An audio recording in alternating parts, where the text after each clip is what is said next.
Prontinho. Então eu vou estar aqui do lado, na aba do lado, aí qualquer coisa vocês liguem o microfone ou alguma coisa assim, porque eu não vou estar conseguindo ver a tela, né? Mas vamos lá. Oh.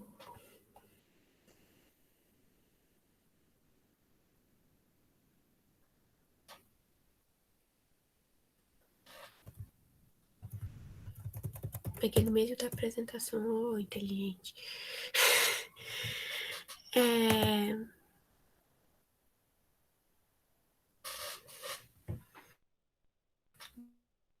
Beleza. Peraí, sai. Pensando, dificuldade. Tem 20 anos na cara, não sabe mexer no computador. 20 anos, 19, não sei nem minha idade agora, meu Deus. Que vergonha.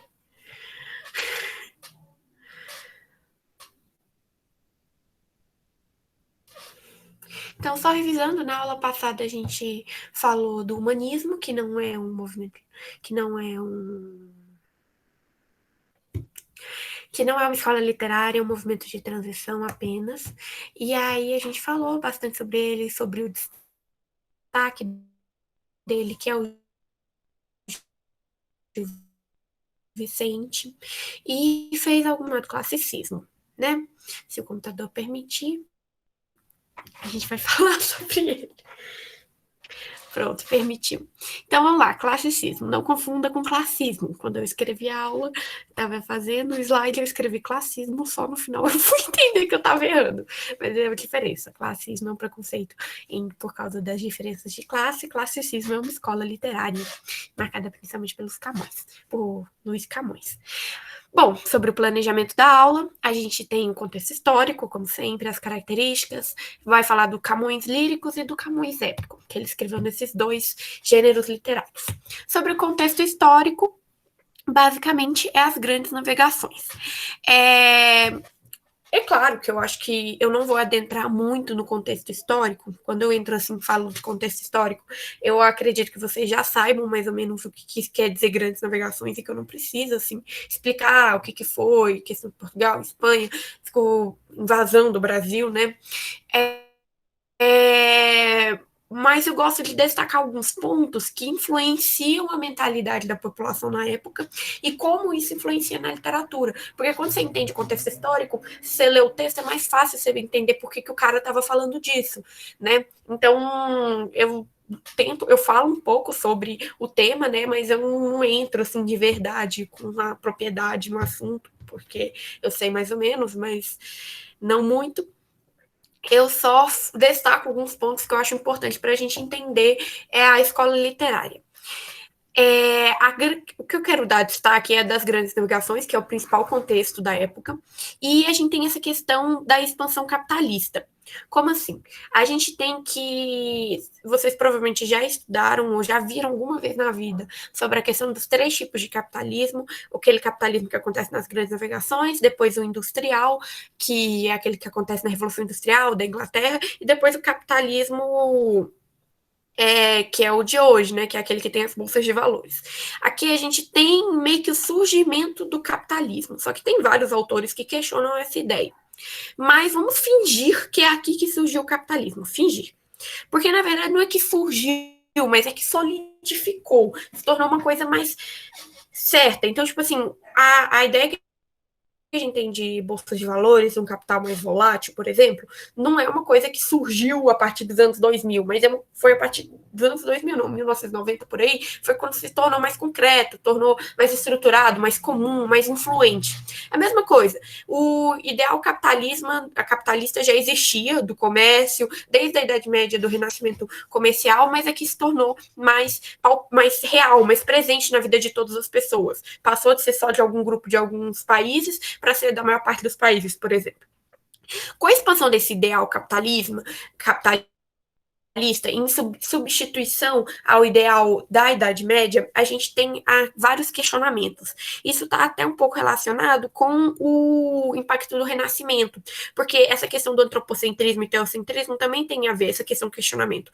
A gente vê nas produções dessa época muita dúvida, muito embate entre ideais de conflitos de pensamento. É até um pouco parecido com o Barroco. O Barroco também tem muito isso, mas o Barroco, é um conflito entre a Contra-Reforma e a Reforma Protestante.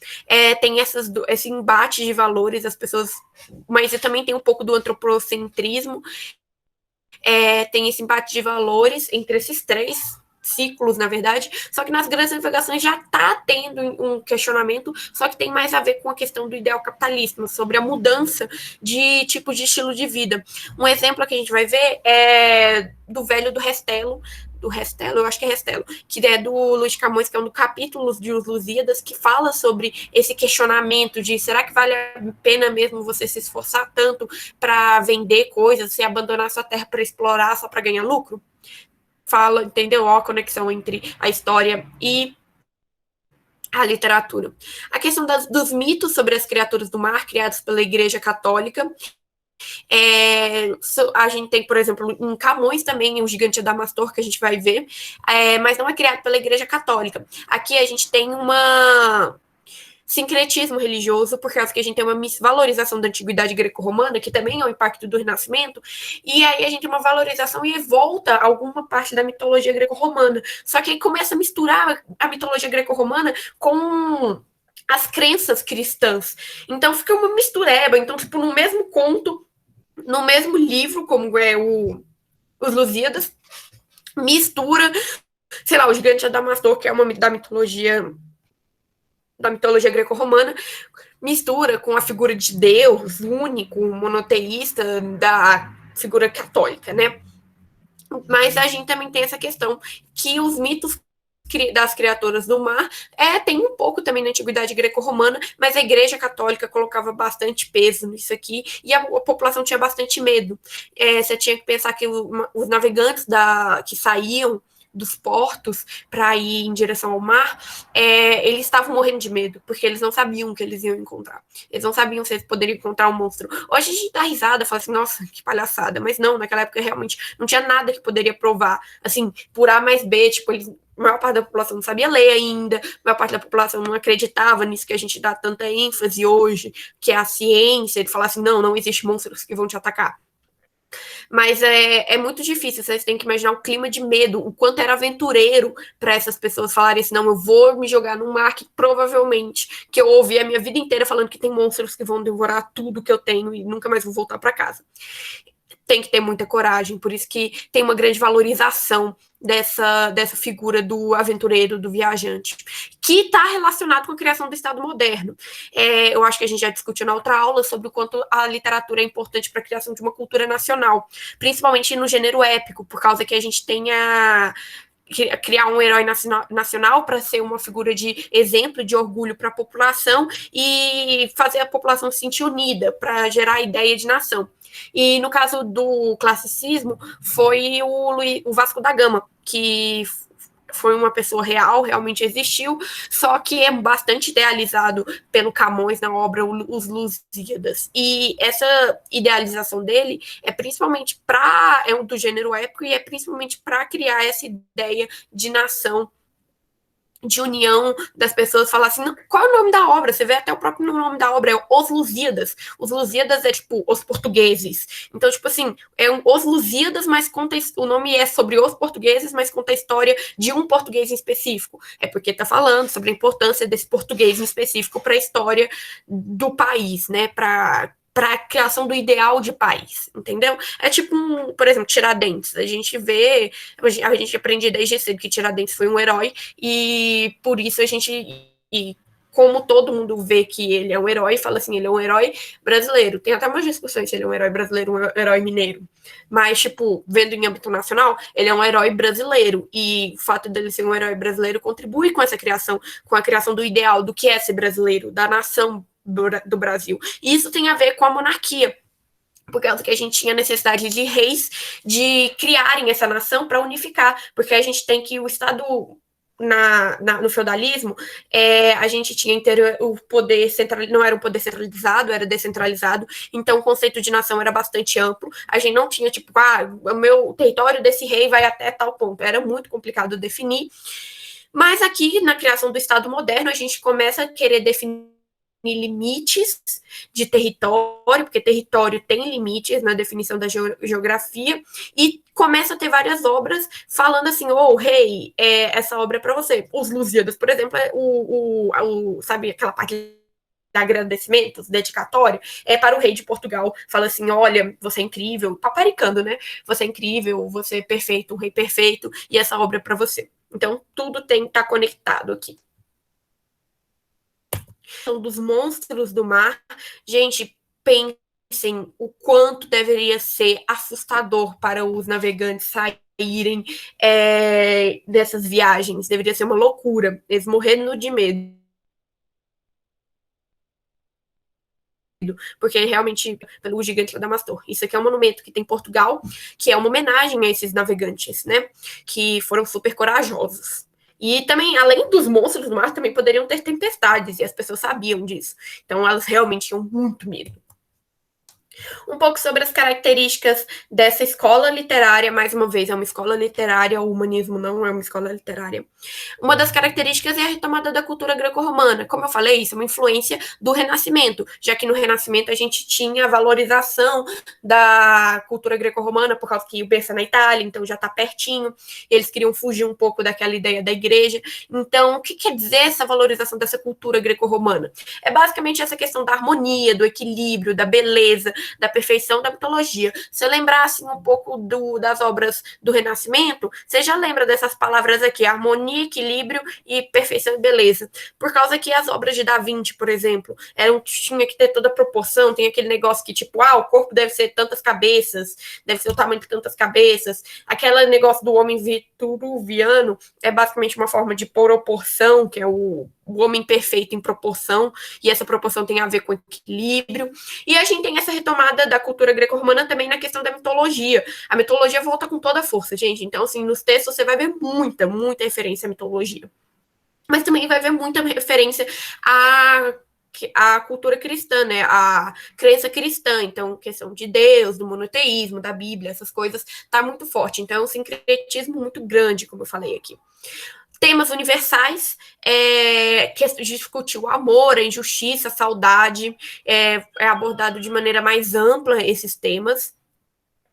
E também a idealização da mulher. Gente, a idealização da mulher vai seguir até o realismo, mas não que no realismo acabe, né? Porque no realismo tem mais uma animalização dos seres humanos, mas essa idealização da mulher, de retratar a mulher bem, só vai acabar de verdade quando, surpresa, as mulheres começarem a escrever. Aí vai acabar, as mulheres vão na maior parte das vezes, vão retratar a mulher como um ser histérico que ela é. Ela não é uma princesa, uma mulher perfeita, que não tem defeitos. Agora, falando um pouco sobre Camões. Então, Camões é um português.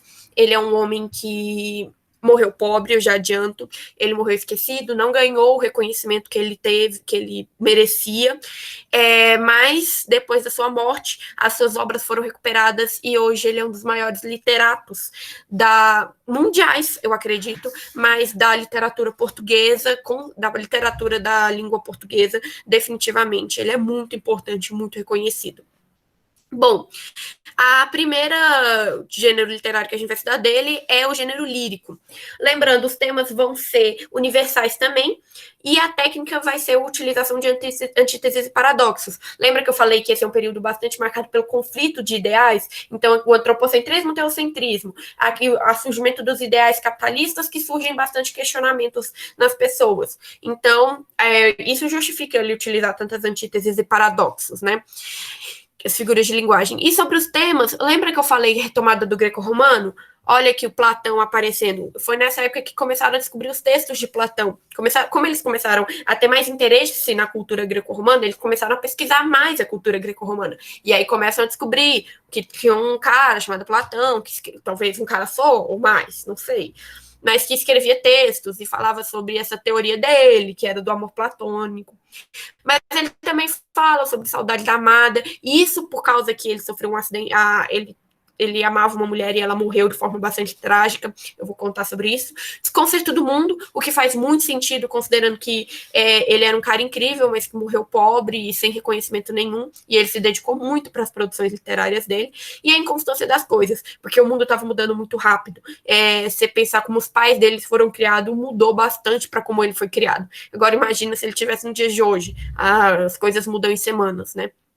Mas no contexto dele também tem essa questão da grande mudança. Então, olha como a questão do surgimento do capitalismo e como o capitalismo mudava todo o conceito de sobrevivência em sociedade, como essas mudanças afetou a cabeça das pessoas e como isso refletiu na literatura. Aí eu coloquei aqui alguns exemplos, esse poema clássico, que é do amor, a fogo que arte sem se vê, que é a definição de amor, é um poema muito bonito. Esse poema aqui, da Dianamese. É uma história bem interessante. O Camões, ele dedicou boa parte da sua vida escrevendo os Lusíadas. E ele escreveu, assim, com toda a dedicação possível. Ele queria que esse livro fosse o que desse reconhecimento para ele. Então, ele escreveu com todo o amor possível. Ele se focou muito. E na época que ele estava escrevendo, que foi mais de anos, eu não sei quantos exatamente, mas eu sei que ele ficou muito tempo escrevendo, ele conheceu essa mulher, que é uma mulher chinesa, de origem chinesa, que chamava Dinamene.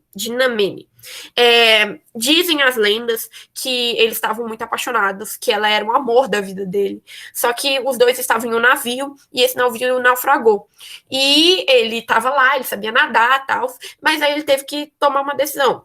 Ou ele salvava um manuscrito, que estava toda a obra que ele tinha passado anos escrevendo, ou ele salvava a amada. Então, assim, uma mão, tal, não sei exatamente qual foi o pensamento dele, isso é só uma lenda, mas dizem que ele escolheu salvar a obra Os Lusíadas e a Dinamene morreu afogada. É uma história muito triste, mas a gente vê que é uma história, não tem comprovação que é real, é uma lenda, assim, não tem como a gente saber se aconteceu mesmo, mas ele tem, nas suas várias obras, ele fala sobre a questão da saudade, que ela morreu, que de forma inesperada, e você vê o quanto ele se sente culpado por causa disso. Então, os poemas dele são permeados de culpa e de tristeza, tá? Lembra até um pouco o romantismo, mas é bastante triste. Depois vocês podem dar uma olhada. E só destacando, olha aqui, ele falando sobre a questão de Deus, do céu, e sendo que daqui a pouco ele vai falar sobre a mitologia greco-romana. Então, essa mistura louca, né? E a gente tem esse poema aqui, Ao Desconcerto do Mundo. Gente, esse poema eu acho lindo. Não lindo, interessantíssimo. Eu adoro ele. E eu gosto de usar ele para redações sobre corrupções no dia a dia. Eu usava sempre esse mesmo poema, porque a redação já estava prontinha na minha cabeça. Quando o tema era pequenas corrupções, ou o jeitinho brasileiro, qualquer coisa, tema sobre corrupção no dia a dia, esse tipo de coisa, injustiça, isso aí, eu usava esse poema aqui. Porque, só interpretando ele, Ao Desconcerto do Mundo. Lembrar, tipo, um mundo consertado, é um mundo certo, em que justo, vamos dizer assim, quem é bom, quem faz o bem, fica bem, então, tipo assim, é premiado. E quem faz o mal é punido. Mas se o mundo é desconcertado, então tá errado. Então, quem faz o bem recebe o mal, e quem faz o mal recebe o bem. Então, só interpretando aqui, os bons vi sempre passar, no mundo graves tormentos. Então, quem era bom, sempre no mundo passou muitos tormentos, passou muitas dificuldades, muitos desafios. E pero mais me espantar, os maus vi sempre nadar em um mar de contentamentos. Ou seja, e para ele ficar espantado, ainda mais espantado, os que faziam o mal, eles sempre estavam nadando num mar de felicidade, de contentamento, de riqueza, de coisas boas. Cuidando alcançar, assim, o bem tão mal ordenado. Então, assim, ele queria alcançar esse bem, mas era esse bem tão mal ordenado. Ele queria alcançar os contentamentos, ele queria nadar no bem de contentamentos, né? Por isso ele foi mal. Só que ele foi mal e foi castigado, ele não foi agraciado, ele fez mal, ele foi uma pessoa mal, só que ele foi agraciado, ele não foi castigado, ele não foi agraciado. Aí ele falou assim que só para mim anda o mundo consertado. Então, assim, para todo mundo, o mundo é injusto, tipo assim, os maus são agraciados e os bons são maltratados, e quando ele foi mal, ele foi punido. Então, assim, fica essa reflexão sobre quem são os bons, quem são os maus que são agraciados. Será que são as pessoas com riqueza? São as pessoas que conseguem controlar a lei, que conseguem controlar o sistema de justiça? Será que ele está falando disso? O mundo hoje é desconcertado? A gente ainda vive num mundo de injustiça? Bom, fica a reflexão. E aí, gente, eu acho que acabou o nosso tempo, mas faltou só o Camões épico. Juro que eu vou falar rápido, próxima aula. É bem tranquilo, é só vocês sabendo essas características sabendo essas características que eu falei sobre a questão da mistura, da cultura greco-romana, do sincretismo religioso, sabendo disso, vocês vão achar tranquilo entender os Lusíadas. Porque como Camões é o principal referência de classicismo, então tá tudo associado. E é isso, gente. A Cacau chegou? Ah, vai até às 20? Nossa, gente, meu Deus do céu. Perdão, gente. Então vai dar para terminar, olha que coisa boa. Perdoem a vergonha que eu sempre passo. Ai, gente, mas ó, que ótimo, vai dar certinho. Mas vamos lá. Então, entendendo as características dessa escola literária, vai ser muito mais fácil para vocês entenderem os Lusíadas, que é a principal obra de Camões.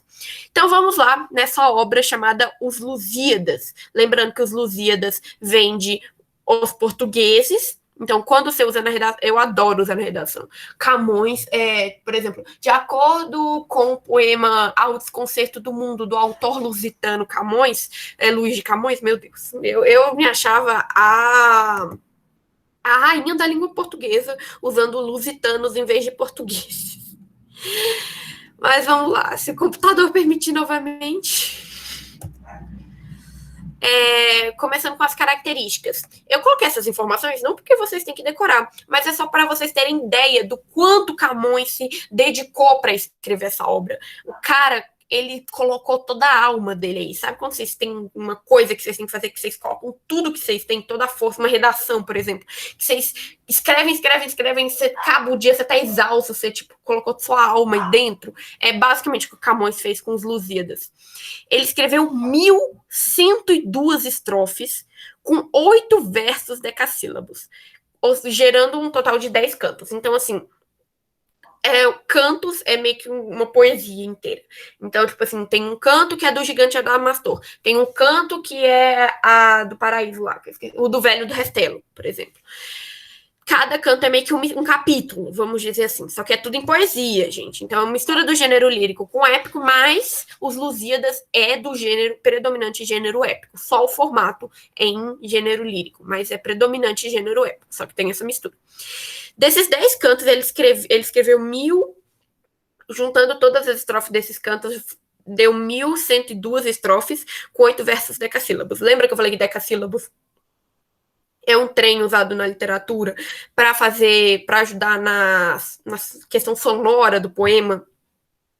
É muito difícil fazer um verso decassílabo, fica muito bonito, assim, eu gosto dos sonetos, e ele escreveu toda essa obra de 10 cantos, um livro enorme, um calhamaço, tudo em verso decassílabo. Gente, ele deu um trabalho, mas um trabalho, num esquema de rima certinho. O que é um esquema de rima? É tipo rimar, por exemplo, amor, aí depois vem casar, aí o próximo verso depois de casar vai rimar com amor, e aí depois o outro vai rimar com casar, e aí, tipo assim, tem um esquema de rima certinho, vocês não precisam saber, mas ele usou essa mesma ordem em todos os versos. Esse cara, ele tava ficando louco, porque, tipo, deu um trabalho enorme ele fazer esse livro.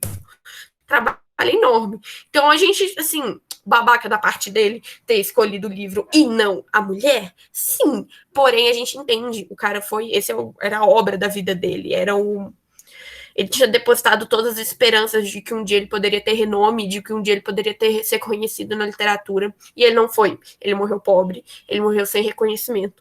Hoje a gente reconhece ele, mas em vida ele não recebeu esse reconhecimento que ele merecia, porque é uma obra excelente. Então, vamos falar um pouco sobre esse canto que fala sobre o gigante Adamastor. O gigante Adamastor é uma obra da mitologia greco-romana. E essa obra é bastante interessante para vocês entenderem sobre a questão do sincretismo religioso, esse canto aqui. É importante para vocês entenderem a questão do sincretismo religioso, por causa que a gente tem essa criatura da mitologia greco-romana, mas a gente tem bastantes referências à fé cristã. A fé cristã nessas obras. Basicamente, o gigante Adamastor, ele fala assim, o gigante Adamastor, ele representa as dificuldades enfrentadas pelos navegantes ao atravessar o mar. Porque quando eles chegam, eu acho que vocês já ouviram falar na história, que os portugueses estavam com muita dificuldade de atravessar o Cabo das Tormentas, que depois até mudaram para Cabo da Boa Esperança. Mas eles estavam com muita dificuldade de passar. E de acordo com a lenda do que o Camões escreveu, os portugueses não conseguiam ultrapassar porque tinha um gigante, que era o gigante Adamastor, que ficava proibindo os portugueses de ultrapassar. Falavam assim, vocês não podem passar por aqui, é proibido, eu controlo, eu vou jogar uma tempestade em vocês, o seu navio vai acabar, vai naufragar. Basicamente, essa explicação do que o pessoal acreditava, assim, que o Camões colocou, é uma lenda, mas se você for buscar o fundamento que explicava essa dificuldade dos portugueses, tem a ver com o clima da região, com a dificuldade de... É realmente uma região difícil de se passar por causa das tempestades, por causa da profundidade do mar, eu não sei exatamente, mas eu acho que tem uma relação com a geografia da região também. Mas basicamente o Camões colocou isso como uma criatura mágica que ficava falando com as pessoas que não ia passar por causa que ele teve uma desilusão amorosa. Basicamente ele era apaixonado numa moça da mitologia greco-romana e ela não deu atenção para ele. Ela meio que riu da cara dele, humilhou ele e ele ficou muito magoado por causa disso e ele virou um homem raivoso. E o Camões escreve essa desilusão dele por meio de uma conversa do gigante Adamastor com o Vasco da Gama. E no final, o Vasco da Gama fica perguntando, ficam conversando, o gigante Adamastor fala assim, passa aí logo, tô triste agora. Ele lembrou de tudo, saiu chorando. Falam que ele some chorando. Então, assim, interessante ver como é que terminou a história, mas é baseado no mito, depois vocês podem ler, é interessante. E o Velho do Restelo, que eu acho uma obra muito interessante, um canto muito interessante, porque a gente fala muito sobre a questão dos portugueses terem começado as grandes navegações, a gente tem um complexo de vira-lata muito grande, falar assim, eles foram navegar, não tem nada a ver, só iniciaram um movimento comercial. Gente, imagina você viver naquela época em que você, tipo assim, seus pais foram criados na fazenda interior, você veio para a cidade, a condição de vida é péssima, e aí começam a falar de uma terra que tem muito ouro, que tem muita riqueza, que você pode ficar muito rico se for para lá. Só que para chegar lá você vai ter que passar por um mar que provavelmente você vai ter que enfrentar fome, doenças dentro dos navios, você vai ter que enfrentar criaturas mitológicas, tenho medo de você simplesmente cair. E vocês falam assim, mas que bobeira, esses na época era tipo folclore brasileiro. Não era tipo folclore brasileiro, eles realmente acreditavam nisso. Então, tipo assim, era muito real para eles. Não era uma coisa tipo, crença popular. Não, era tipo muito real para eles. Eles realmente acreditavam. Eles foram criados ouvindo essas histórias. E você tentar tirar isso da cabeça de outra pessoa é muito difícil. Muito, muito difícil. Principalmente quando a Igreja Católica ainda não estava aceitando muito bem essa história. A Igreja Católica ainda estava com dificuldade de aceitar essa questão do lucro, de aceitar o lucro, de aceitar as pessoas valorizarem o comércio. A Igreja Católica não estava falando assim, isso aí é legal. Não, ela ficava, também receosa. As pessoas estavam com muito medo. Então, elas estavam ambiciosas, mas elas estavam com muito medo. E a gente tem essa grande mudança no mundo que foi as grandes navegações, só que a gente tem os impactos para a sociedade. Qual é o impacto da gente ter a população masculina, uma grande população masculina, saindo para navegar o mar? A população Portugal fica meio que desamparada, que falam as mulheres, né? Então aqui eu coloquei um trecho do Velho do Restelo em que ele fala que os homens estão indo embora e que eles estão deixando a terra, Portugal, às portas do inimigo. Eles estão indo para longe para despovoar e despovoando a terra deles, a terra que eles cresceram. E, tipo, eles estão se jogando num perigo por causa da ganância, por causa que eles querem dinheiro, e eles estão deixando a família, as mulheres, os filhos, desamparados, sem proteção. E aí a gente fala assim, nossa, esse cara é conservador, esse cara era louco. Será que era louco mesmo? Porque a gente tem que... a gente tem que depois, mais para frente, bem mais para frente, a gente tem na vinda da família real para o Brasil, eles deixaram literalmente Portugal à mercê dos inimigos, literalmente à mercê dos amigos, por causa que a família real saiu de Portugal, a França, o exército bonapartista invadiu e era o que o Velho Restelo basicamente estava falando. Vocês vão para uma terra distante e vão deixar o reino antigo, as mulheres desamparadas. E isso me lembra bastante sobre a questão desse poema do Fernando Pessoa, que é um poema lindo, lindo, lindo, que fala sobre isso, fala que o mar de Portugal, quanto do teu sal, que é mar, né? São lágrimas de Portugal, são lágrimas das mulheres que estavam com saudades dos seus filhos, dos seus amados, dos seus pais, dos seus amigos que ficavam no porto esperando os navios voltarem, mas nunca voltavam. Então, quantas mulheres choraram por causa disso, ficaram sozinhas por causa disso? Ou homens também que ficaram, que durante a invasão, por exemplo, de Napoleão, ficaram sozinhos lá, tiveram que enfrentar a opressão francesa. Quantas dessas pessoas choraram e esse mar que foi para tantos uma coisa, um meio para uma maravilha, também foi um acúmulo para tristeza, foi motivo de acúmulo de tristeza para algumas famílias. Por te cruzarem, quantas mães choraram? Quantas mães choraram por causa que os portugueses foram atrás da sua ganância? O Velho do Restelo fala bastante sobre a ganância dos portugueses em abandonarem sua terra. O quanto eles estavam fazendo isso só por riqueza, só por fama. E o quanto isso implicava em consequências para as pessoas e que ninguém estava pensando nisso, né? Quantos filhos em vão rezaram? Quantas noivas ficaram por casar para que fosses nosso, o mar? Para que o mar de Portugal, né? Porque falam que Portugal conquistou o mar. Foi o primeiro país, o pioneiro, ele conquistou o mar.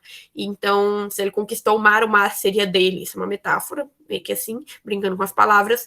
Mas o que Portugal teve, o que a população de Portugal teve que fazer para conseguir conquistar esse mar, para conseguir conquistar essas riquezas, quantas pessoas sofreram. Valeu a pena? Isso é uma frase bastante interessante, que você lê por cima, você acha que é besteira, mas quando você entende o contexto, você entende o que quer dizer. Ele fala assim, valeu a pena? Tudo vale a pena, se a alma não é pequena.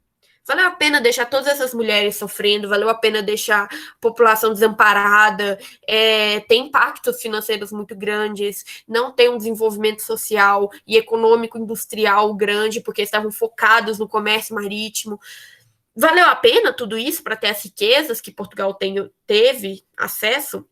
Tudo vale a pena, quando a alma não é pequena, quando a gente tem capacidade de entender. Na verdade, eu vou deixar para vocês interpretarem. Eu acho que essa interpretação, se a alma não é pequena, eu acho que ela é bastante individual. Eu deixo para vocês interpretarem. O que quer dizer se a alma não é pequena? Se a nossa capacidade de entender os benefícios que isso nos trouxe, se a gente ainda tem essa capacidade, sabe? Se é pequena. Eu vou deixar para vocês interpretarem. Eu tenho a minha interpretação, só que eu acho que ela é muito pessoal. Quem quer passar além do Bonjador? Bonjador é um limite marítimo que eles conheciam, eu acho que era uma ilha, que Portugal considerava que os mares dele, que os navios dele só conseguiam chegar até lá. Então, tipo assim, depois de lá, os navios afundavam, os navios não tinham estrutura. Mas então ele fala assim, se você quer passar além do Bonjador, então você quer ir para o mar mesmo, mar aberto, você chegar no Brasil ou nas outras colônias, você vai ter que passar pela dor. pela dor tanto da população, tanto dos marinheiros que morriam de fome, que morriam de doenças. Deus ao mar o perigo e o abismo deu. Deus deu ao mar o perigo e o abismo, mas nele é o espelho do céu. Então, o mar, olha essa questão do conflito. O mar, ao mesmo tempo que ele é um perigo, um abismo de mortes, ele também é um espelho do céu. É um meio para conquistar tanta riqueza. Então, olha o conflito aqui de ideais, por causa do capitalismo. E esse aqui eu só vou citar, porque esse é um texto bastante filosófico. Tem muito site na internet que faz interpretação desse texto. É bem interessante.